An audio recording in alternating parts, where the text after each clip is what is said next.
गुरुदेव संत गोपीदास साहब के चरण कमलों में अनंत बंदगी करते हुए यहाँ उपस्थित आप सभी परमात्मा के नेमी प्रेमी भक्तों को, सत्य प्रेमियों को मेरी सप्रेम शाहे बंदगी। शाहे बंदगी एक अभिनंदन का ऐसा तरीका है जो हमने अपने गुरुदेव से जाना था।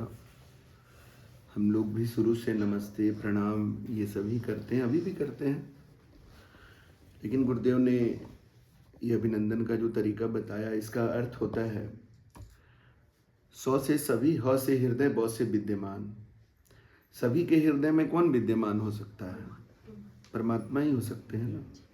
तो साहब शब्द जो है परमात्मा का एक पर्यायवाची शब्द है। और बंदगी का मतलब जानते हैं, संस्कृत का बंदना से बंदगी बना है। बंदगी मतलब समर्पण, हम झुक रहे हैं, समर्पित हो रहे हैं। मतलब ये एक ऐसा अभिनंदन का शब्द है जिसमें आप व्यक्ति को प्रणाम नहीं कर रहे हैं, व्यक्ति के आगे नहीं झुक रहे हैं, उसके व्यक्तित्व के आगे झुक रहे हैं। और उसका व्यक्तित्व क्या है वास्तव में? कि उसके हृदय में परमात्मा है, उस परमात्मा को आप नमन कर रहे हैं। तो ये हमें बेहतर लगा कि एक साथ इसमें बहुत सारा कार्य हो जाता है। हम जब साहेब बंदगी किसी को बोलते हैं तो हम परमात्मा को याद भी कर लिए, परमात्मा को बंदगी भी कर लिए, उस व्यक्ति का अभिनंदन भी कर लिए, उस व्यक्ति को ये बता भी दिए कि आपके अंदर परमात्मा है। उसको बंदगी कर रहे हैं तो आप समझिए कि आपके अंदर परमात्मा है, तो आप कितने बड़े हैं। और इसका रिटर्न में भी साहेब बंदगी ही बोला जाता है। तो वो व्यक्ति भी साहेब बंदगी बोलते हैं कि आपके अंदर भी तो परमात्मा है, उनको भी हम बंदगी करते हैं। तो ये भी एक बड़ी बात है कि ये बराबरी वाला अभिनंदन है। अक्सर आप देखिएगा तो समाज में होड़ लगा रहता है कि कौन प्रणाम पहले बोलेगा। मतलब प्रणाम बोलना, नमस्कार बोलना माने आप छोटा हो गए, और जिसको आप बोलते हैं तो फिर अक्सर वो अपने को उस अथॉरिटी में समझता है कि वो आपको आशीर्वाद देगा। प्रणाम बोले तो खुश रहो कर देगा।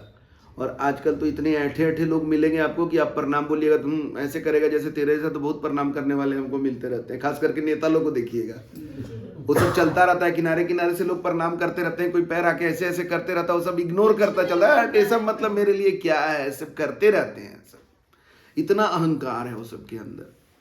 तो ये साहेब बंदगी जो है एक बराबरी का है, अनूठा है। दूसरा है कि भारतीय संस्कृति का है, भारतीय भाषा का है। हम लोग गुड मॉर्निंग गुड इवनिंग बड़े शान से करते हैं, तो साहेब बंदगी भी कर सकते हैं। ये कोई अलग कोई पहचान और सांप्रदायिकता इसमें नहीं है, आप इसका इस्तेमाल कर सकते हैं। तो ये साहेब बंदगी की बात हो गई, क्योंकि यहाँ साहेब बंदगी बोलते हैं तो नए लोगों को थोड़ा सा समझना जरूरी है कि ये है क्या भाई, इसका मतलब क्या है ना। तो अच्छा लगेगा। ऑफिस में भी मेरे जो बहुत सारे लोग हमको ऑफिस में अब साहेब बंदगी ही बोलते हैं।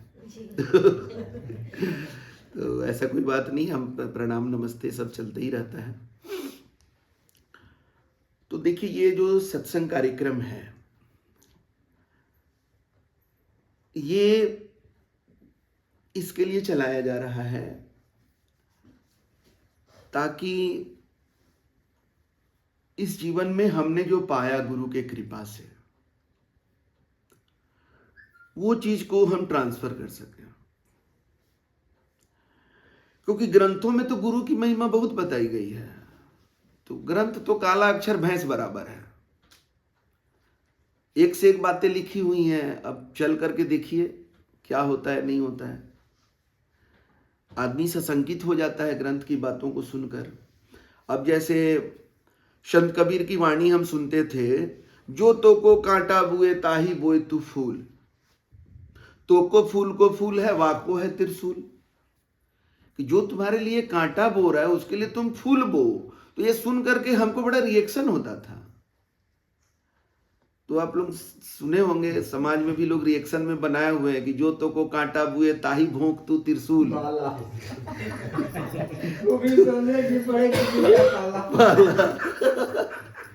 तो रिएक्शन होता था हमको भी कि ऐसा कैसे हो सकता है, कोई कांटा बो रहा है हमको, हम उसके लिए फूल बोएंगे। और आगे कह रहे हैं कि तो को फूल है, वाको है त्रिशूल। कैसे मिलेगा? लेकिन एक बात और सुनते थे देसी भाषा में, मतलब आम जन जीवन की भाषा में, कि जो दूसरे के लिए गड्ढा कोड़ता है वो खुद गड्ढा में गिरता है। ये भी नहीं समझ में आता था। तो कभी हमें लगता था कि अगर हम इस वाणी पर चलने लगे, एक और वाणी है उनका, निंदक नियरे राखिए आंगन कुटी छवाए। निंदक को तो हम लोग खोज खोज के समाप्त कर देना चाहते हैं कि मेरी कोई निंदा करे वो बर्दाश्त नहीं हो सकता है ना। आदमी पता लगाते रहते, तो मेरे बारे में क्या बोला, पीछे में क्या बोला। अच्छा, और एक बात है कि आदमी बड़ाई से जितना प्रभावित नहीं होता उतना निंदा से प्रभावित होता है। किसी का बड़ाई कर दीजिए, हाँ क्या आप, अरे मजाक कर रहे हैं आप, चढ़ाइए मत हमको, फुलाइए मत हमको। और निंदा को कितना सीरियसली ले लेता है आदमी कि कई दिन तक डिस्टर्ब रहता है।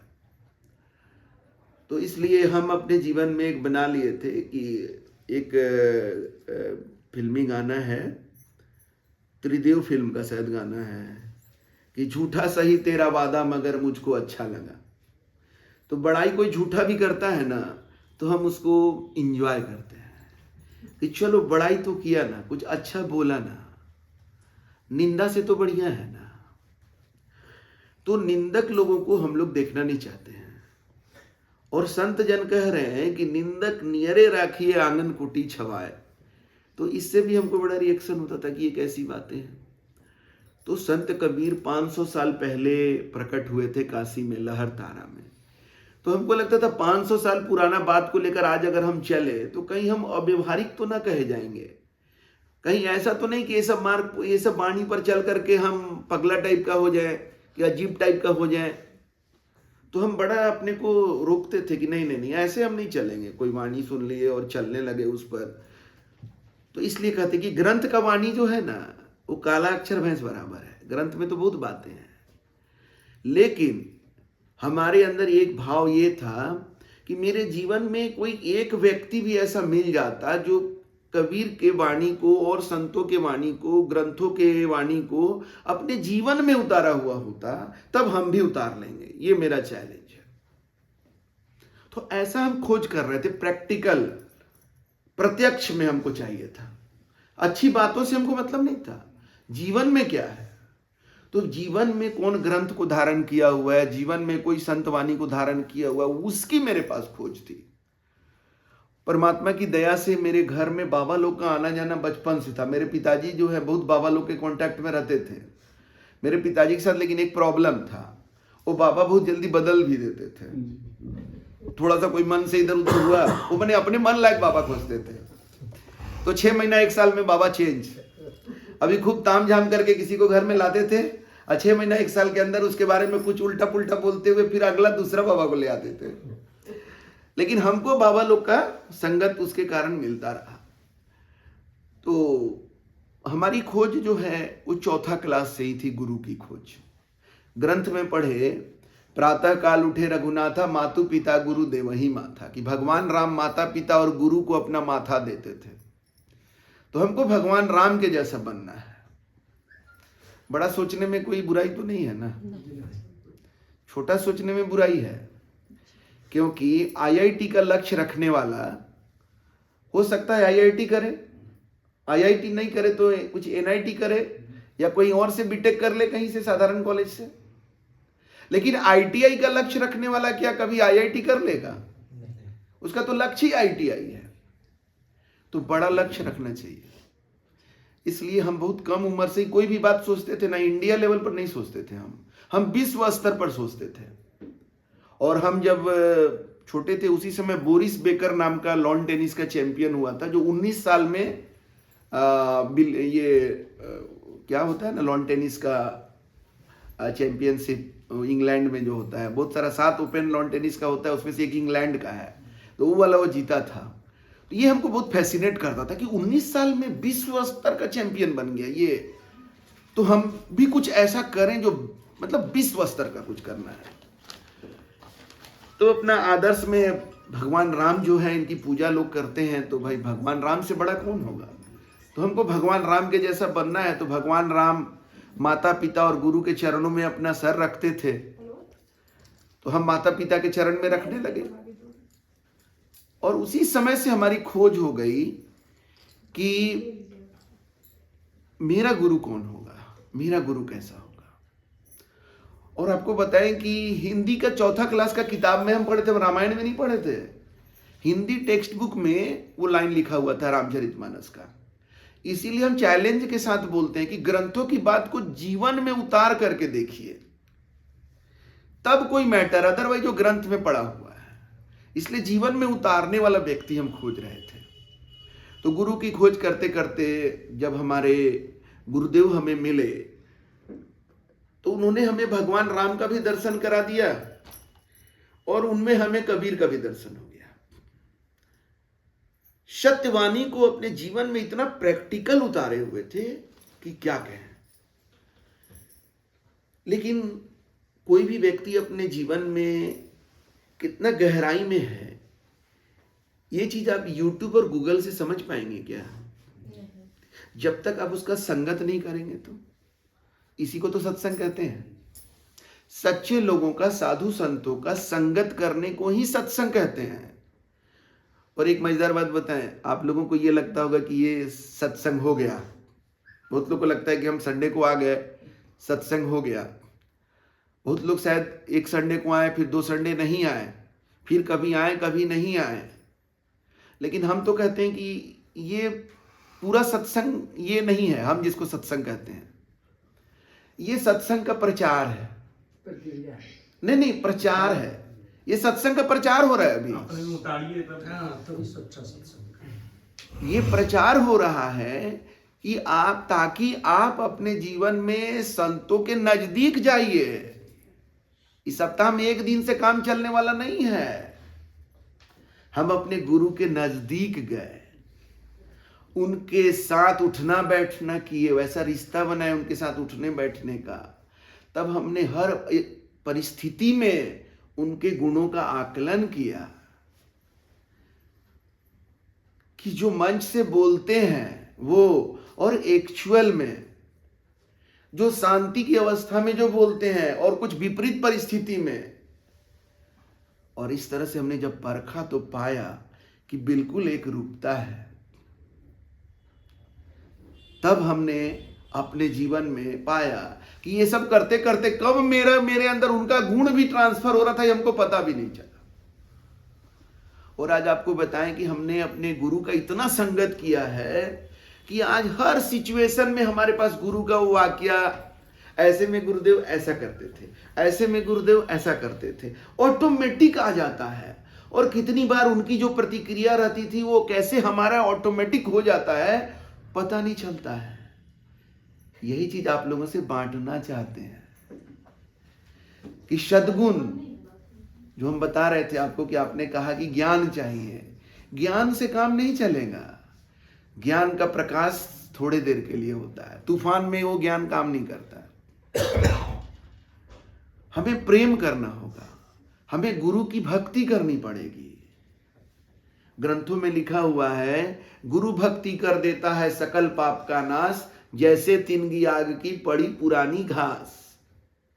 पुराने घास के ढेर में जैसे माचिस का एक तिल्ली मार दीजिएगा तो पूरा जल के राख हो जाएगा, वैसा ही जब हम गुरु भक्ति करते हैं तो हमारे सारे पाप का नाश हो जाता है।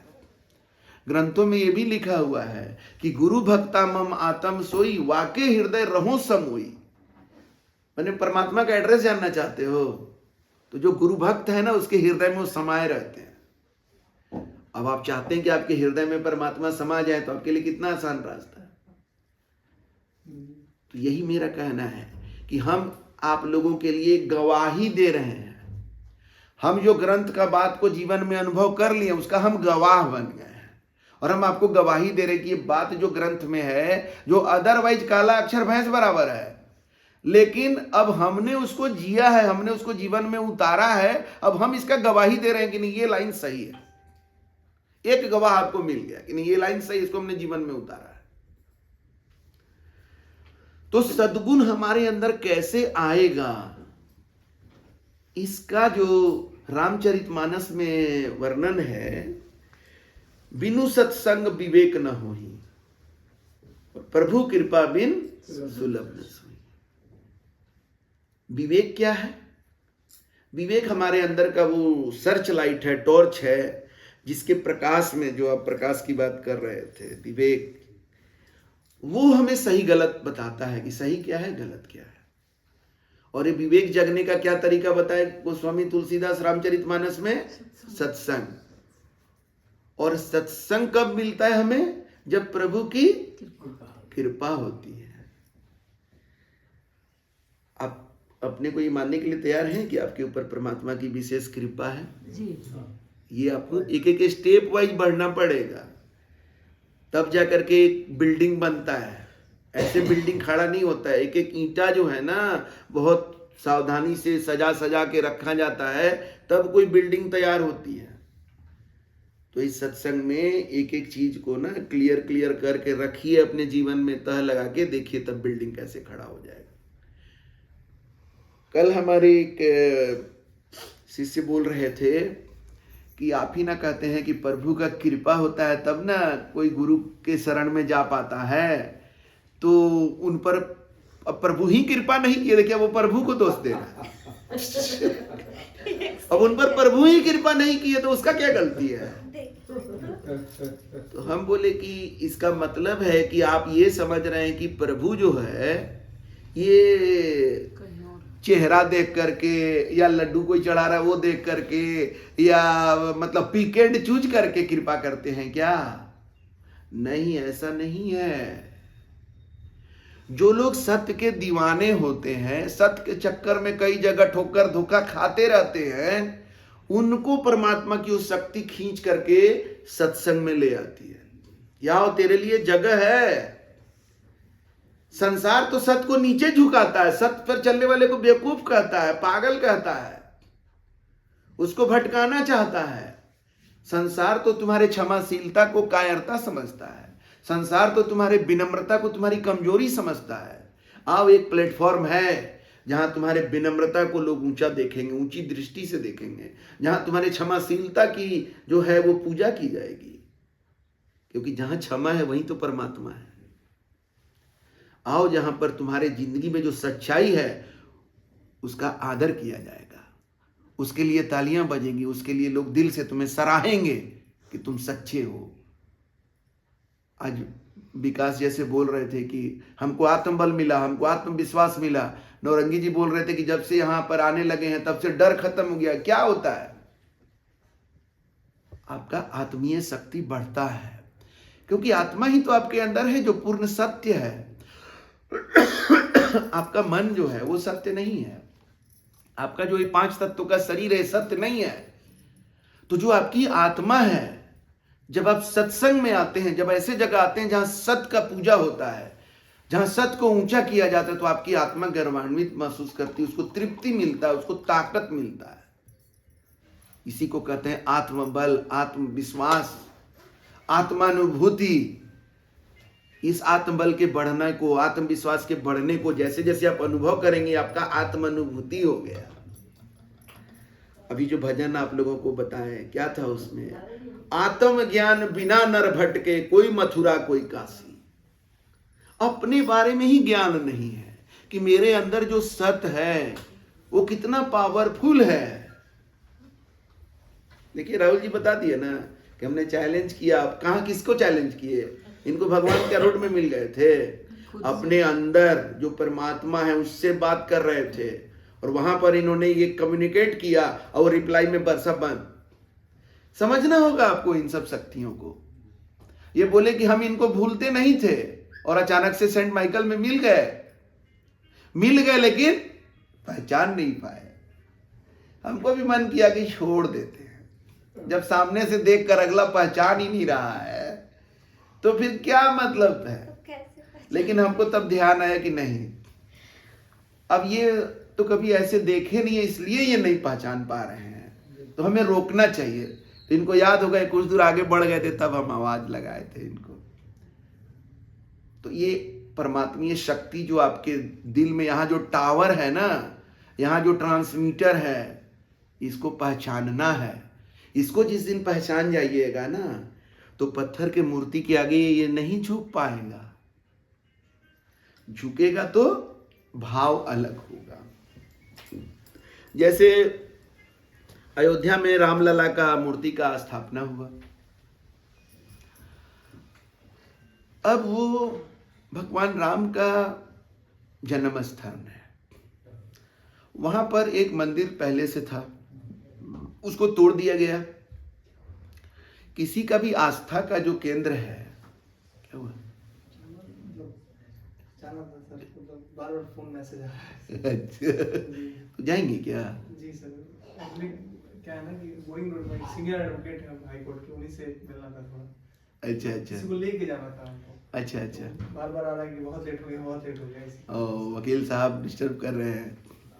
मतलब घर के लोग कर रहे हैं, वो तो खैर बहुत सीनियर आदमी है। अच्छा घर अच्छा, वाले ही कह रहे हैं कि थोड़ा सा। ठीक है, कोई बात नहीं है, इतना भी कम नहीं है। नहीं, फिर आपके शरण में सर जल्दी ही आएंगे, है ना? जल्दी बस मौका ठीक दें। है, ठीक है, दया है, ठीक है। तो वो जो वहाँ का जो आस्था का केंद्र था हिंदू संप्रदाय का, उसको मुसलमानों के द्वारा तोड़ दिया गया। तो ये तो बहुत ही गलत काम किया गया। किसी के आस्था के ऊपर चोट करना, किसी के गौरव के ऊपर चोट करना, तो उस चीज को फिर से 500 साल लग गया, कितनी सरकारें आई गई, लेकिन वो नहीं हो पाया। उसको फिर से पुनर्स्थापित कर दिया गया। तो एक बहुत बड़े संप्रदाय, हिंदू संप्रदाय भारत में बहुसंख्यक है, एक बहुत बड़े संप्रदाय के आस्था और गौरव, और अगर उसको संप्रदाय के हिसाब से ना बोले तो आप पूरे भारतवर्ष का कह सकते हैं, उसके गौरव को और आस्था को उसको पुनर्स्थापित किया गया। और वहां पर भगवान राम के बाल्यावस्था का मूर्ति को स्थापित किया गया। तो वो स्थान एक प्रतीक है भगवान राम का, वो स्थान प्रतीक है भगवान राम के प्रति आस्था का, वो स्थान एक प्रतीक है भारत के गौरव का। तो उस प्रतीक के आगे आपका सर अगर झुक रहा है तो पत्थर का मूर्ति के आगे नहीं झुका, उस भाव के आगे झुका। लेकिन अगर आप उस पत्थर के मूर्ति से कुछ मांग रहे हैं, आपकी मांग है कि ये पत्थर का मूर्ति आपका ठीक कर देगा, तो क्या राम उस मूर्ति का प्राण प्रतिष्ठा करने से उसमें राम भगवान आ जाएंगे क्या? ऐसे तो राम भगवान सब जगह है जी, ऐसे तो सब जगह है। लेकिन अब जैसे मान लीजिए कि एक हम हैं, हमसे आपको प्रेम है, तो हमसे मिलना आप कब पसंद करिएगा? जब हम जगे रहेंगे तब, कि सोए रहेंगे तब? तो भगवान का दो स्वरूप है, हम लोग सब जगा वाला स्वरूप है, और ये निर्जीव जो है वो सोया हुआ स्वरूप है। तो ये कैसी भक्ति है जो जगा वाला में जो राम है उसको नहीं वैल्यू करेंगे, और जो पत्थर का मूर्ति में है उसको हम वैल्यू करेंगे? ये आप नहीं कर पाइएगा जब आपको आत्मज्ञान हो जाएगा कि जो राम है वास्तव में वो तो हमारे अंदर है, हमारे रोम रोम में रमे हुए हैं। उसी को तो राम कहते हैं, जो रोम रोम में रमा है वो कौन है? वही तो राम है। तो जिस दिन अपने अंदर के राम को जान जाइएगा तो उस दिन पत्थर के मूर्ति से मांगिएगा नहीं, जो मांगना है अंदर ही मांग लीजिएगा। और आज तक वही किए, लेकिन समझे कुछ और। जैसे ये धीरेन्द्र शास्त्री से मिले नहीं, अपने दिल में मांगे और कहते हैं धीरेन्द्र शास्त्री जो है उनसे हम अर्जी लगाए तो मेरा ये पूरा हो गया। पूरा करने वाला एक ही है, मालिक एक ही परमात्मा है, वही सबका पूरा करता है। लेकिन हम जानते नहीं हैं, तो कभी सोचते हैं छठी मैया कर दी, तो कभी वो मैया कर दी, कभी वो देवता कर दिए, कभी इसके पीछे कभी उसके पीछे पड़े हुए। वही वो गाना था कि आत्म ज्ञान बिना नर भटके, कोई मथुरा कोई काशी। भटक रहे हैं, कभी ये पूजा की विधि, कभी वो पूजा की विधि। अभी जैसे वो ईशान आए थे, इतना अच्छा लगा, वो लड़का इतना कम में बोला कि भगवान की पूजा की पद्धति भी तो बताने वाला गुरु चाहिए। तो अपने अपने मन से सब पूजा किए जा रहा है, भगवान को क्या चाहिए उसका कोई ख्याल नहीं, अपने मन से दे रहा है। बेल का पत्ता लीजिए भगवान, ये लीजिए, अब आपको हम दूध पिला देते हैं, लीजिए अब ये गंगा जल सुल्तानगंज से लाया हुआ, ये गंगा जल ये हरिद्वार से लाया हुआ।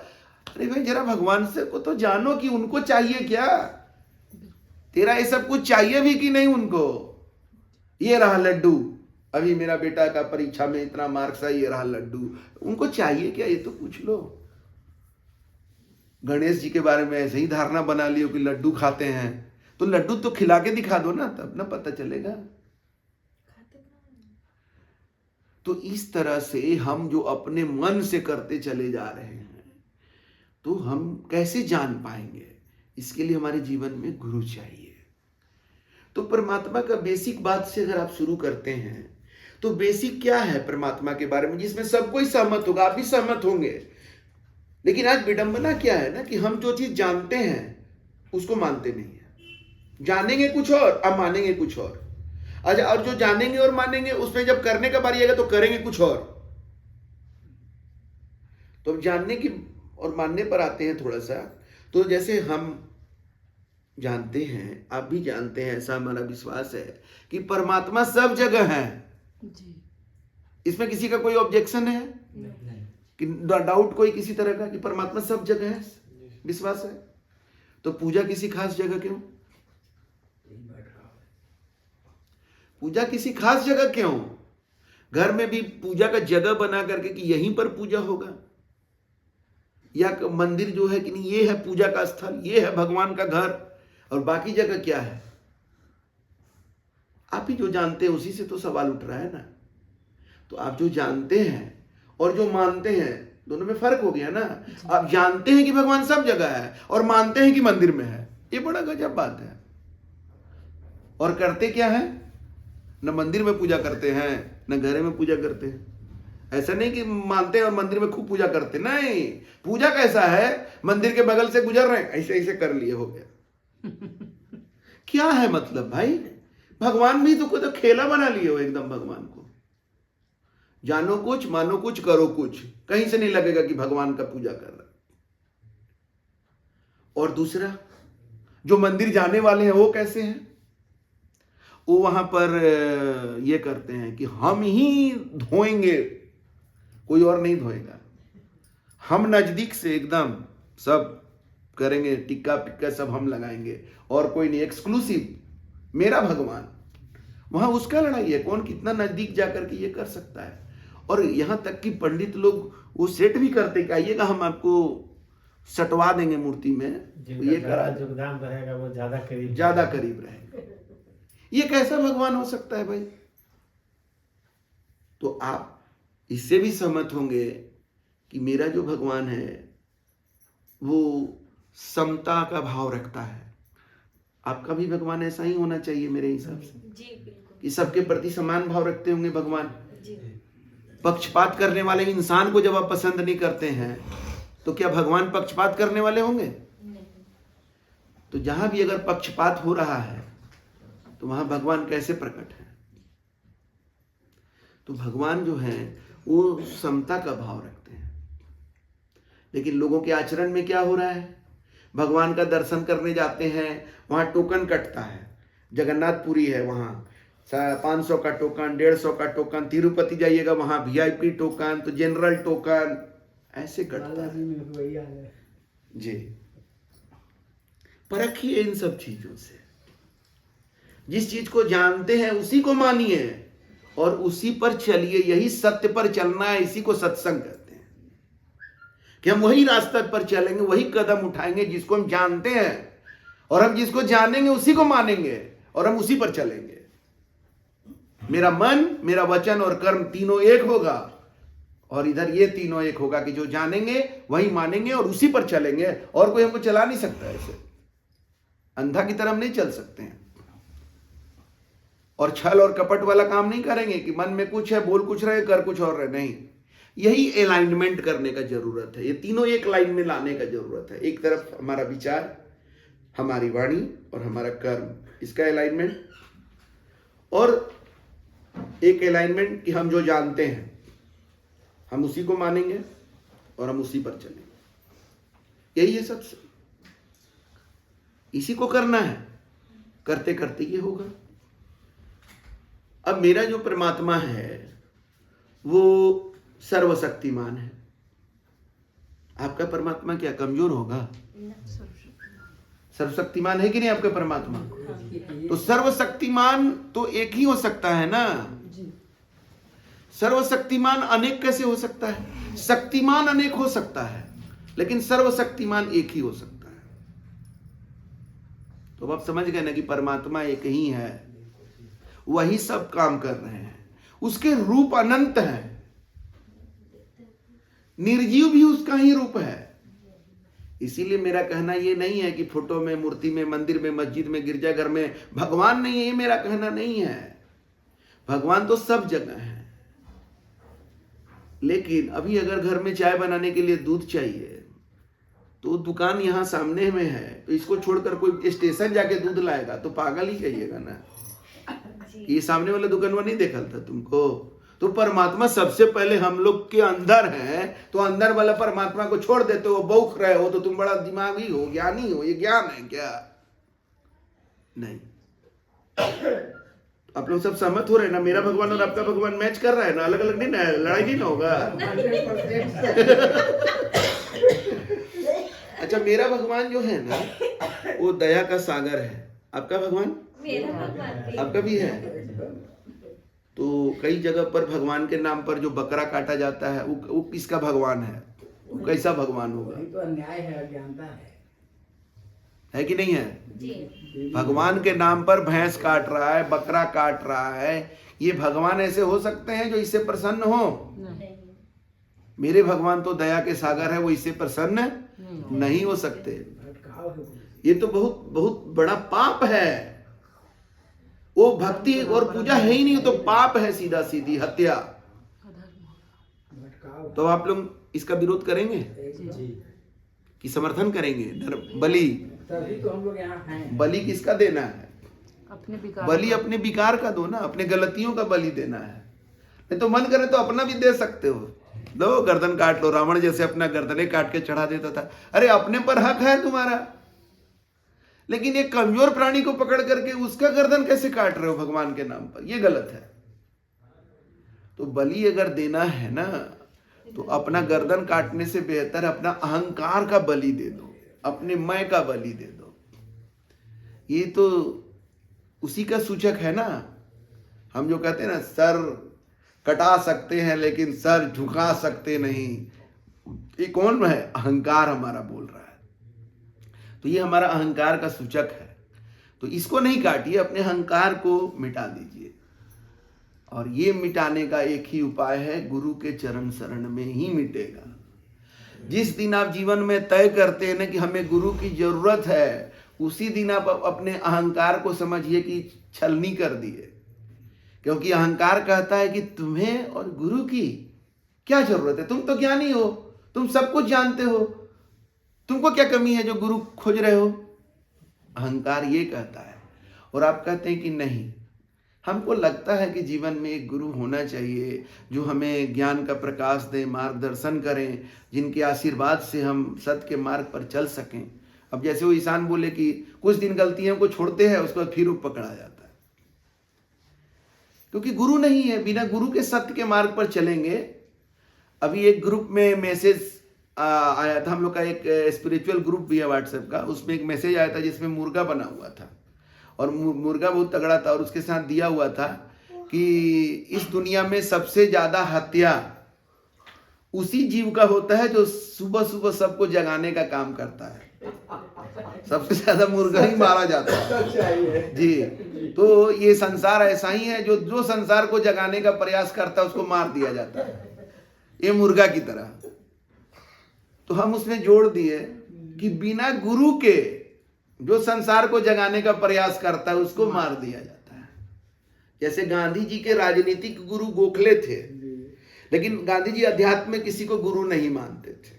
वो कहते थे कि मेरे अंदर हम जाते हैं समुद्र के किनारे बैठते हैं तो इंट्यूशन आता है। इंट्यूशन को खूब ये करते थे कि अंदर अंदर मेरा वो ऑटोमेटिक ज्ञान आ जाता है, सेल्फ इंट्यूशन को, और ये करते थे, और अपने अंदर का शक्ति और ज्ञान ये सब वो सब करते रहते थे। तो गोलियां जो मारा उसके पहले इंट्यूशन आया था कि नहीं नाथूराम गोडसे मारने वाला है, सो नहीं आया इंट्यूशन, फेल कर गया इंट्यूशन। तो जिनके रक्षक गुरु धनी सके कहा करी और, हरि रूठे गुरु शरण है, गुरु रूठे नहीं ठोर। जिनके जीवन में गुरु होते हैं ना, उनका कोई कुछ बिगाड़ नहीं सकता है, उनका वैसे हत्या नहीं होता है, उनका अकाल मृत्यु नहीं होता है। वो जिस ट्रेन में बैठ जाएंगे ना, एक्सीडेंट होना भी रहेगा तो नहीं होगा, और नहीं तो कोई आके उनको उतार देगा, उतर जाएंगे फिर। जी वो हो ही नहीं सकता है ऐसा, इतना पावर होता है। तो इसलिए हमें जब सत्य पर चलना है, अगर दुनिया को जगाना है ना, तो हमें गुरु के शरण में ही जाकर ये कर सकते हैं। और इसीलिए ये सत्संग कार्यक्रम हम लोग कर रहे हैं कि जब चोर चोर मौसेरा भाई है तो साधु साधु सगा भाई क्यों नहीं होगा। आज आप भी इस बात से सहमत होंगे कि इस दुनिया में बुरे लोग ज्यादा नहीं है, अच्छे लोग ज्यादा हैं। मेरा तो अनुभव यही है जी कि दुनिया में अच्छे लोग ज्यादा हैं, लेकिन वर्चस्व बुरे लोगों का है। क्यों? क्योंकि वो लोग यूनाइटेड हैं अपने इंटरेस्ट के प्रति। तो अगर बुरे लोग यूनाइटेड हो सकते हैं तो सही लोग को भी तो यूनाइटेड होना चाहिए। जी बिल्कुल। यही प्लेटफॉर्म हम लोग बना रहे हैं, जहां सच्चे लोग एक जगह आए सप्ताह में और आकर के अपने जीवन का अनुभव साझा करें और एक दूसरे से शक्ति लेकर जाएं और फिर सत्य का झंडा लेकर के फिर एक सप्ताह के लिए आगे बढ़ें। देखिए, आप अपने शरीर की सफाई 24 घंटा में एक बार करते हैं ना, घर में झाड़ू पोछा लगाते हैं ना हर दिन, एक दिन नहीं लगा तो एक दिन अल्टरनेट करके भी लगा दिए। गाड़ी की सफाई आप करते हैं ना। अपने मन की सफाई के लिए है कोई व्यवस्था आपके पास? नहीं। आप इस संसार में जिए चले जा रहे हैं, तो भाई घर को साफ कर दिए कल, तो आज क्यों जरूरत पड़ रहा है? क्योंकि ये पर्यावरण में गंदगी है ऑटोमेटिक। आप कुछ मत करिए, थोड़ा देर में डस्ट हो जाएगा।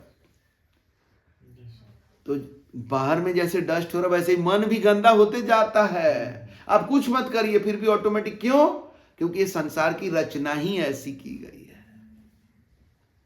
ये संसार नीचे की तरफ ढलकते जा रहा है और उसको देखकर आपको भी उधर ढलकने का मन करता है। मन मैला होते चला जा रहा है ऑटोमेटिक बाय डिफॉल्ट। तो मन की सफाई के लिए क्या है आपके पास? कुछ नहीं है। इसलिए जो लोग नहाते नहीं है तो क्या होता है, जब बहुत दिन नहीं नहाइएगा तो क्या होगा, देह में से बदबू आने लगेगा, कीटाणु हो जाएगा। रोड पर कोई गाड़ी चलेगी, देखिएगा इतना डस्ट से भरा हुआ गाड़ी रहता है कि वो खाली वो वाइपर से थोड़ा दूर ऐसे करके शीशा से देख पाता है। गंदा गाड़ी रोड पर दिखता है, गंदे लोग आपको दिखते हैं। तो मन की सफाई नहीं होगी तो व्यक्तित्व से बदबू आती है। बहुत सारे लोगों से आप मिलते होंगे ना, जिनका अहंकार इतना है कि उनसे मिल करके ना आपको लगेगा कि भाग जाए इसके पास से। तो इतना अहंकार है कि उसको हाव भाव से, बोली से, एक्शन से आपको नीचे दिखाते रहता है, हर किसी को नीचे दिखाता है। इतना उसका मन गंदा हो गया, उसमें अहंकार भर गया है। तो सत्संग में आते रहेंगे तो आपके मन की सफाई होती रहेगी। और जो लोग सत्संग में नहीं आ रहे हैं तो भी क्या होता है ना कि आपके आसपास तो हर तरह के लोग हैं ना। कुछ तो सच्चे भी लोग हैं, थोड़ा कोई सच्चा थोड़ा झूठा, दोनों टाइप के लोग आपको मिल रहे हैं। तो ना आपके ऊपर दोनों का असर पड़ रहा है। सच्चे लोग जो आपके ऊपर सच बानी से कुछ सफाई कर रहे हैं और कुछ लोग आपको कचरा कर रहे हैं। ये प्रोसेस चल रहा है।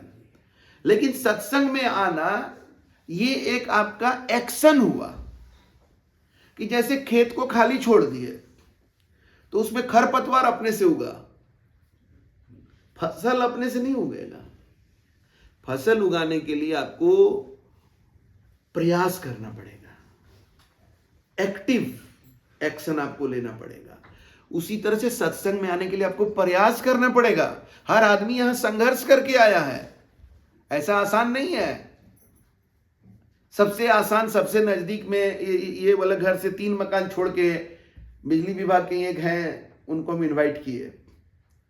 वो कहते थे मेरा आंख में ग्लोकोमा हो गया है, तो शाम में सत्संग रहता है तो मोटरसाइकिल चलाने में हमको दिक्कत होती है, ये वो दुनिया भर का बोलते थे। तो कल हम उनको फोन किए कि आपके घर से 3 मकान छोड़ करके ही हैं, पैदल आ सकिएगा ना, कोई दिक्कत नहीं ना है? एकदम आएंगे।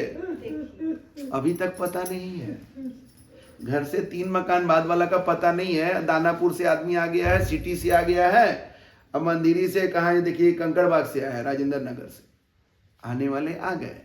और नहीं आने वाले नजदीक से भी नहीं आ रहे हैं। तो ये प्रयास करके आना पड़ेगा, जी।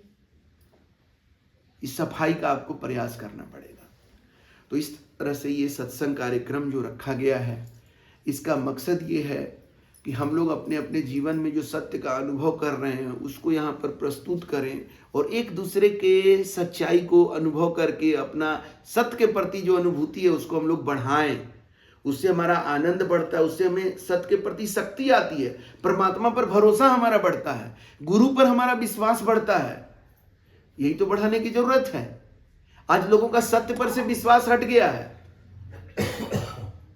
कल हमें एक व्यक्ति से बातचीत हो रही थी, तो वो एक हिंदू संगठन से जुड़े हुए हैं और वो कह रहे थे कि हमको संगठन की तरफ से जो है, हम संगठन का नाम नहीं लेंगे, संगठन की तरफ से उनको अयोध्या जाने का जो है ये भी आया हुआ है।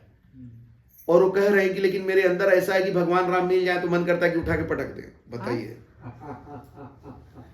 हम बोले ऐसा मत बोलिए भाई, आप मतलब नहीं फ्रस्ट्रेट हो गए हैं। ये फ्रस्ट्रेशन हुआ कि आदमी को इतना मतलब उसको लग रहा है कि हम सही हैं और मेरे साथ गलत हो रहा है। हम बोले ऐसा नहीं होता है, आपको सत्संग की सख्त जरूरत है। आप आइए, लेकिन नहीं आए हैं, नहीं आया है। मूल स्रोत से नहीं जुड़े हैं अभी तक जी, मेन कारण यही है। इसीलिए ना सत्य के जगह पर नहीं है, ढूंढने लगे भगवान में, तो उनको लग रहा है कि हम सही हैं और मेरे साथ गलत हो रहा है और करने वाले कौन है? भगवान है। तो भगवान मिल जाए तो हम भगवान को पटक दें। अरे भाई, तो भगवान क्यों मिले तुमको? तुमको भगवान नहीं मिलेंगे, आराम करो, वो सब नौबत नहीं आने वाला है, भगवान भी जानते हैं। तो आज आदमी इस तरह से अपने मार्ग से भटक गया है, इतना फ्रस्ट्रेट हो गया है कि वो भगवान को भी भला बुरा बोलने के लिए तैयार है, भगवान को भी जो है उल्टा पुल्टा बोल रहा है। ये स्थिति हो गई है। तो ये सत्संग में आते हैं तो आपका परमात्मा पर भरोसा बढ़ता है, कितनी बड़ी बात है। आपका गुरु पर भरोसा बढ़ता है। अब गुरु के बारे में तो ग्रंथ में बहुत कुछ है, लेकिन आपको लगता है कि पता नहीं आज वैसा बात है कि नहीं, हो सकता है कि ये तो पहले का कहानी है, त्रेता का है, द्वापर का है, या कलयुग का भी जो कहानी है वो पुराना है। अभी तो हमको कोई नजर नहीं आ रहा, सब टीवी पर तो सुनते हैं, गलत न्यूज मिलता है बाबा के बारे में, वो सब सुन के आदमी बोलता है बाबा लोग से दूर ही रहो। ये निष्कर्ष आप निकाल के बैठ गए। तो यहाँ आएंगे तो यहाँ आपको गवाही मिलेगा कि नहीं, सत्य है, सच्चे गुरु हैं। कितनी बड़ी बात है। जहां फ्रस्ट्रेट हो गए, नहीं नहीं कोई सच्चा नहीं है, कोई ऐसा कुछ नहीं होता है, कोई गुरु ऐसा नहीं होता है, एक पॉइंट आपको मिला। और जब आप चल करके देखते हैं तो यहाँ पर आपसे आगे चलने वाले लोग भी हैं जो अलग अलग अवस्था में पहुंचे हुए हैं।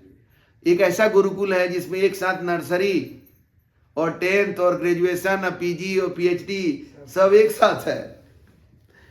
अपना भविष्य देख सकते हैं। जो जितना दूर चला है उसका जीवन किस तरह से निखरा है, वो तो उसका कहते हैं ना, आवाज ही पहचान है, व्यक्तित्व ही पहचान है। कैसे नौरंगी जी कहते हैं कि हम आपको देखते रहते थे और सोचते रहते थे, और 4-5 महीना से ये देख रहे थे और हम तो नहीं जान रहे थे।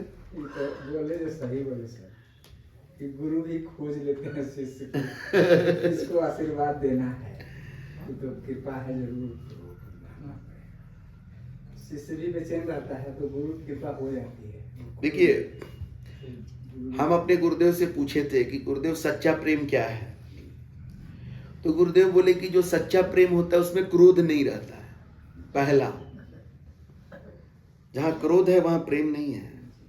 लेकिन आजकल आपको लोग डेफिनेशन देंगे, अपने प्रेम में क्रोध कर लेंगे, सब आपको मार धाड़ दे करके गाली गलौज करके बाद में बोलेंगे अरे आदमी उसी को ना गरियाता है या मारता है, लड़ता है जिससे प्रेम करता है, रोड वाला से करेगा। अरे तुम प्रेम का नया डेफिनेशन निकाल रहे हो।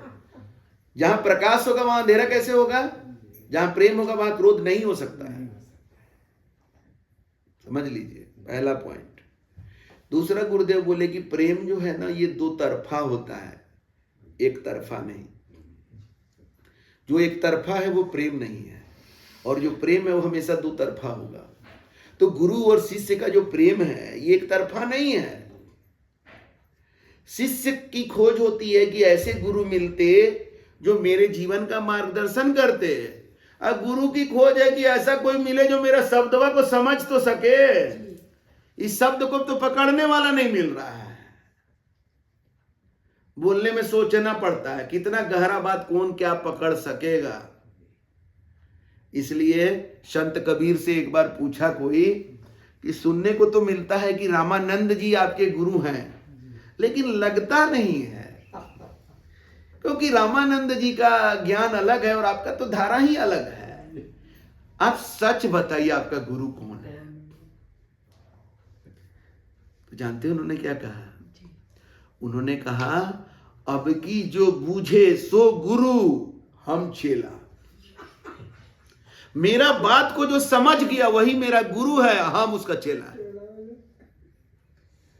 तो गुरु तो खोज रहे हैं ऐसा जो बात को समझ सके। कहां मिलते हैं लोग? आप लोग देखिए कई घंटा से बैठे हुए हैं, आपके सामने ही कुछ लोग आए, कुछ चले गए, कुछ आए ही नहीं, क्योंकि उनको था कि वहां जाएंगे तो क्या होगा, अरे यही सब अच्छा अच्छा बात होगा तो क्या होगा, ठीक है। तो आप लोग बुझनहार हैं, तो आप समझ रहे हैं उस बात को। अब इसमें से भी कोई कोई निकलेगा जो मेरे बात को पूरे गहराई तक चला जाएगा,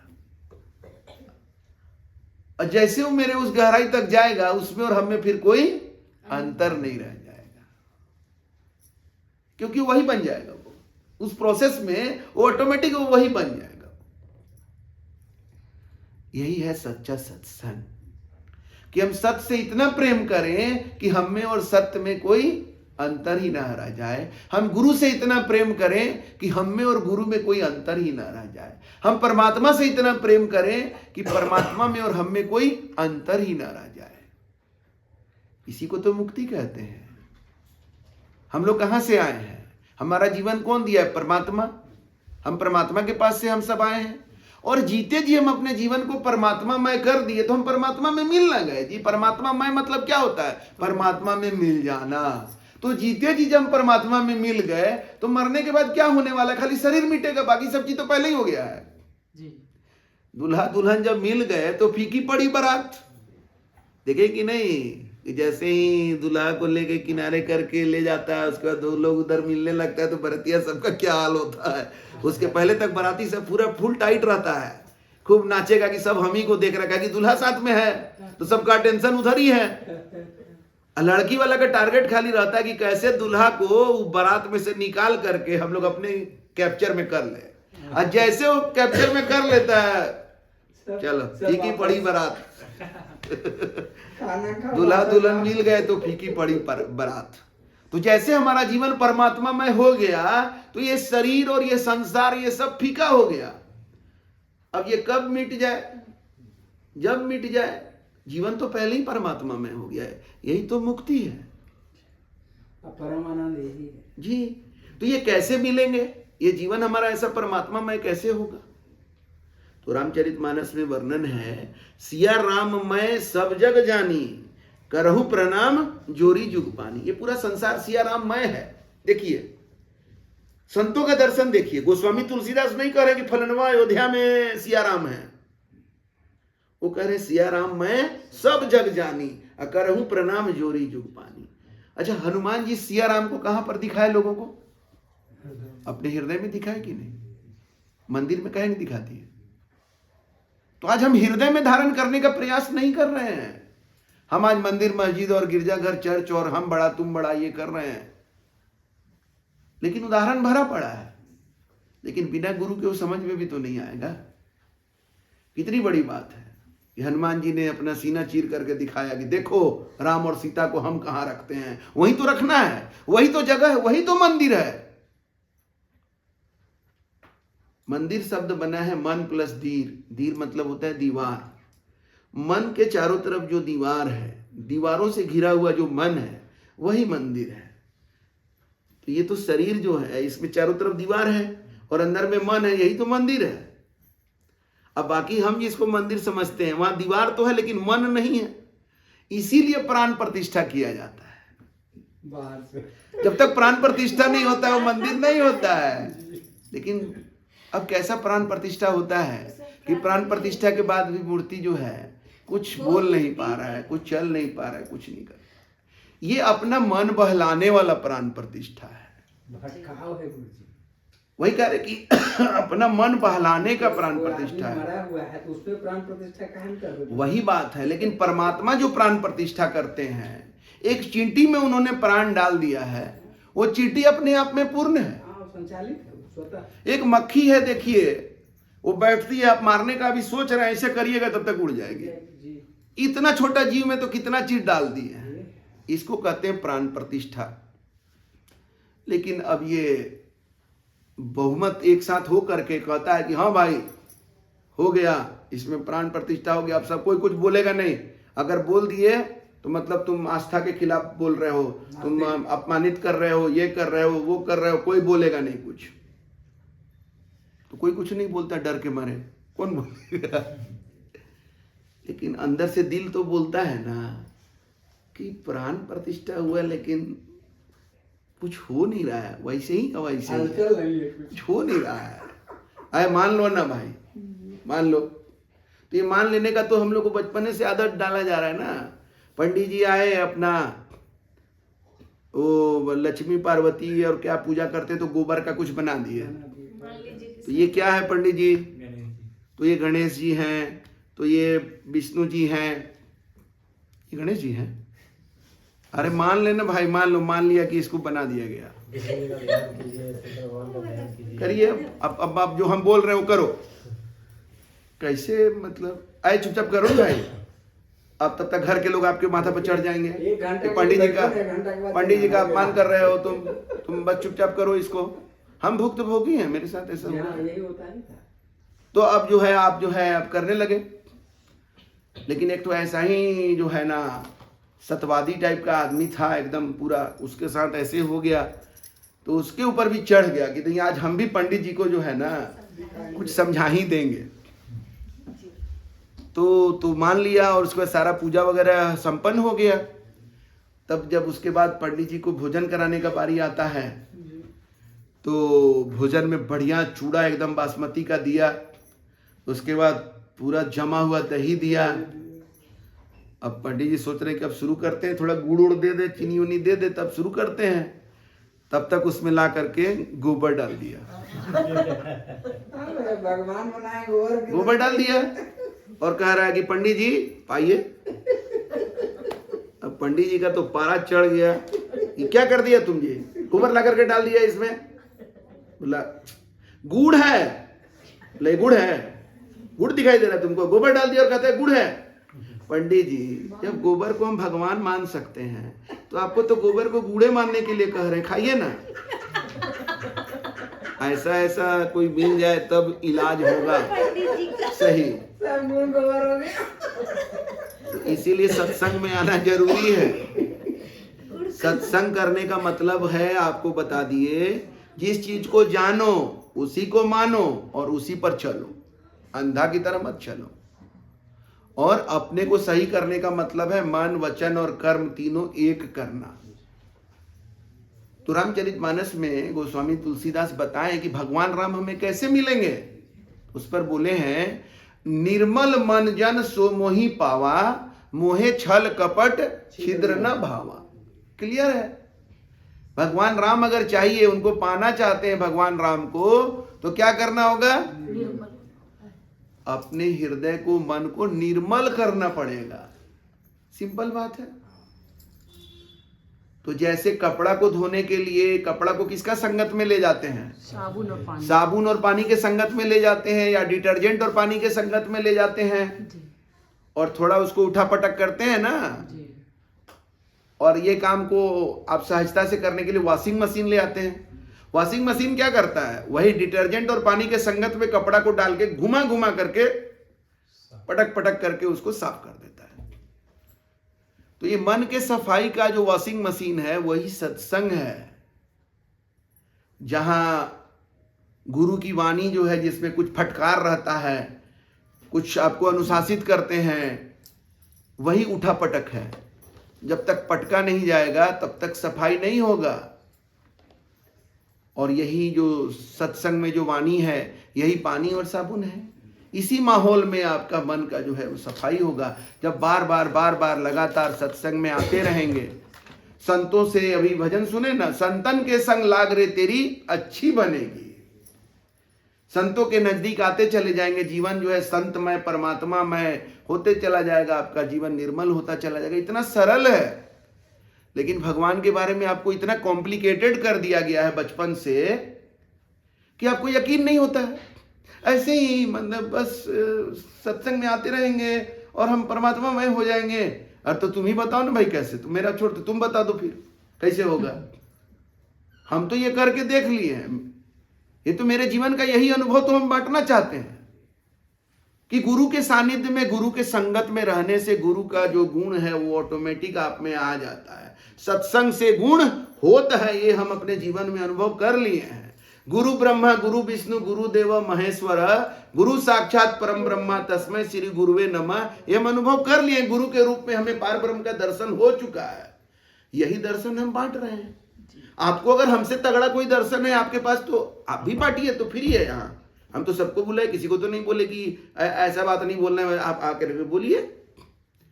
यही तो जगह है जहां पर खुल करके आप अपना परमात्मा ने बोला, परमात्मा का क्या अनुभव है बताइए, जीवन का क्या अनुभव है बताइए।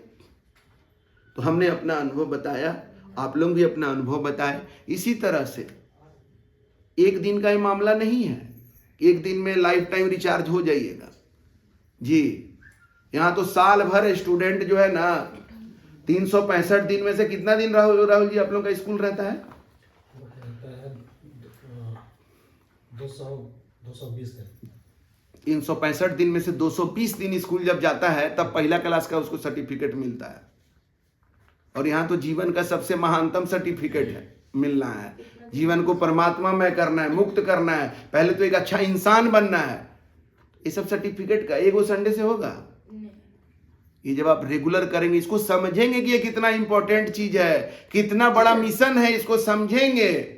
आज देखिए हम लोग इस सत्संग के माध्यम से लोगों के जीवन से मांस मछली ये सब चीज को दूर कर रहे हैं। कितना बड़ा बात हो रहा है कि आदमी अहिंसक हो रहा है, आदमी जीव हत्या से परहेज कर रहा है।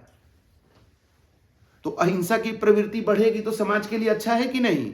धर्म का राज होगा कि नहीं होगा? हम लोग नशा को जो है त्याग करवा रहे हैं सब मिलजुल करके। अब विकास जी एक दिन में 15-20 को सिगरेट पीते थे, तो त्याग कर दिए, तो उनका हेल्थ का फ्यूचर बना कि नहीं? और पैसा बचा कि नहीं? वही इनकम में अब कुछ पैसा बचा सकते हैं। परिवार में खुशी का लहर दौड़ गया।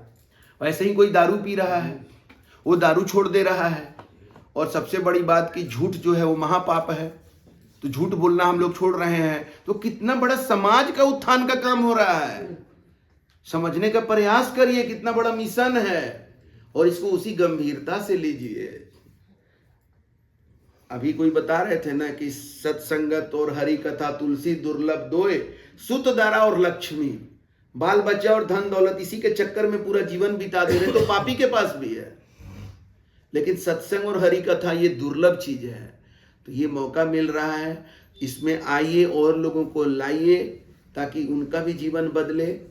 एक आदमी जब आपका कहता है ना कि ये वो व्यक्ति है जिनके चलते मेरा जीवन बदला है, तो क्या बताएं, यहाँ पर इतना आनंद आता है ना।